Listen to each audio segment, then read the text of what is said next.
I would hope that if, in fact, we get to the point where the volume of cases is such and organizations like the CDC recommend, CDC doesn't mandate anything, I mean, recommends that people wear masks, I would hope that they abide by the recommendation and take into account the risk to themselves and to their families. And again, we're not talking about forcing anybody to do anything.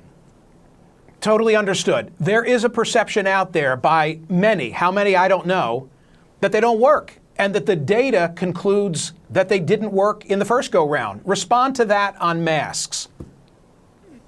Yeah, well, that's not so. I mean, when you're talking about at the population level, that the data are less strong than knowing that if you look on a situation as an individual protecting themselves or protecting them from spreading it, there's no doubt that masks work. Different studies give different percentages of advantage of wearing it, but there's no doubt that the weight of the studies, and there have been many studies, indicate the benefit of wearing masks.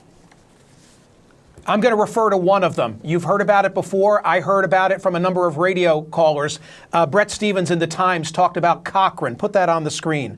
The most rigorous and comprehensive analysis of scientific studies conducted on the efficacy of masks for reducing the spread of respiratory illness, including COVID-19, was published last month. Its conclusions, said Tom Jefferson, the Oxford epidemiologist who is the lead author, were unambiguous. There is just no evidence that masks, make any difference. He told the journalist Mayan Damasi, full stop.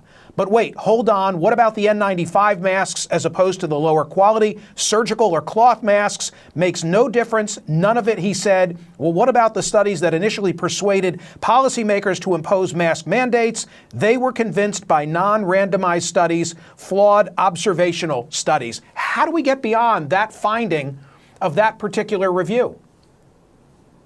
Yeah, but there are other studies, Michael, that show at an individual level for individual. When you're talking about the effect on the epidemic or the pandemic as a whole, the data are less strong. But when you talk about as an individual basis of someone protecting themselves or protecting themselves from spreading it to others, there's no doubt that there are many studies that show that there is an advantage. When you took at the broad population level, like the Cochrane study, the data are less firm with regard to the effect on the overall pandemic.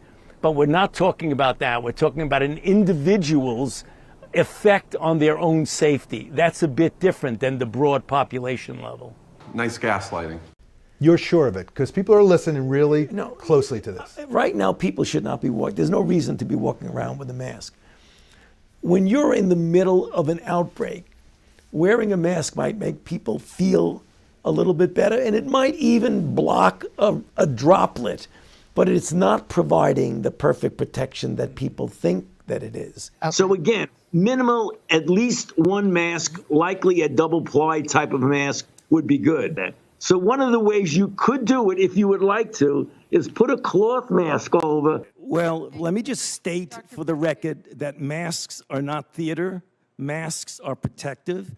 Wearing a mask might make people feel a little bit better, and it might even block a droplet.